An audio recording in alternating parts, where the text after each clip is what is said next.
How can a budget help you?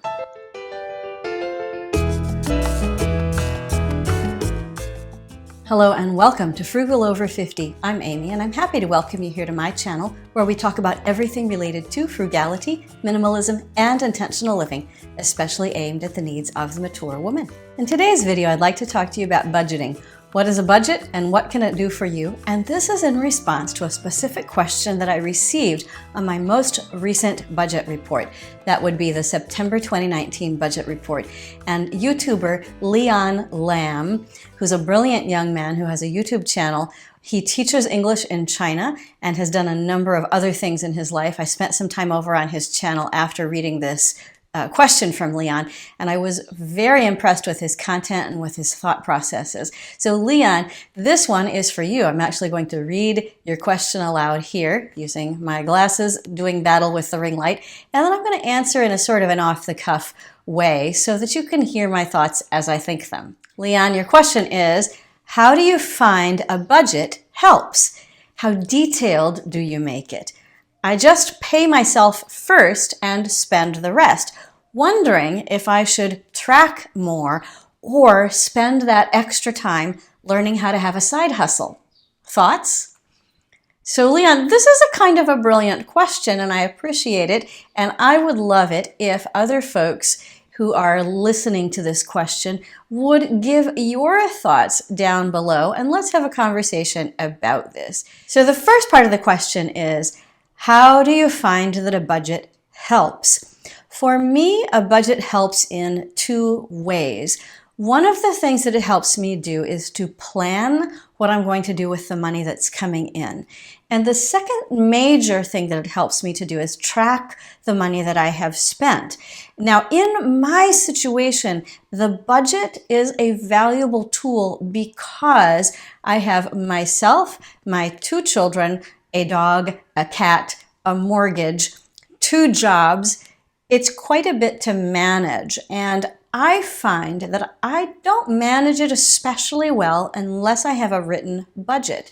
And a written budget is not just to track what I get in and what I have spent, but it helps me to plan because I have short-term goals, medium-term goals, and long-term goals for myself, for the children, for the pets, for the mortgage, and for travel. I don't know how many things is that I'm tracking. It's a lot of things for a number of people and animals and places and things.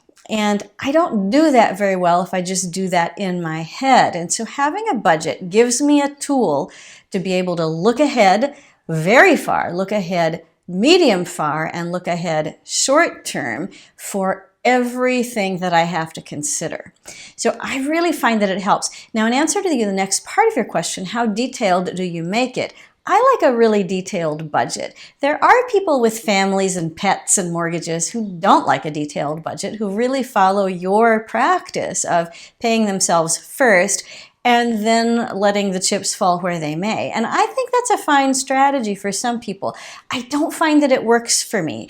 And I think that mindset around money is going to guide your choices here, whether it be now or in the future. Right now, Leon is a young guy who's single, doesn't have any dependents, doesn't have any pets, doesn't own his own place. All of these kinds of things are not there for him. But it's possible that even as an older married person with children and even grandchildren someday, that he might discover that he doesn't really want to have that super detailed experience of spending. And it really comes down to, what do you do with your money when you're not paying attention? What I do with my money when I'm not paying attention is I spend it. I really have to pay attention to each and every dollar or I'll spend it and I won't know where it went. So for me, the detailed focus really helps me. I find it productive. I find it reassuring. But I have read from money bloggers who, while having families and mortgages and the whole 9 yards, say, I don't ever change what I spend, so I don't see why I should have to track it. And I completely agree. So I think everybody's choice there is different, but it really depends. Are you the sort of person that treats money like water that just sort of flows out of your fingertips? If so, I think a detailed budget would help. All right, now the next part of the question here is, this is a really interesting one, and I'd love to get everybody's sort of perspective on this. Leon asks, I'm wondering if I should track more, in other words, track spending more, or spend that extra time, like the time that he would have taken tracking his expenses, use that specific time to learn how to have a side hustle. What are your thoughts on that? Folks, answer that in the comments, and Leon, put down your thoughts in the comments as well if you've come back to check on this, and I hope you do.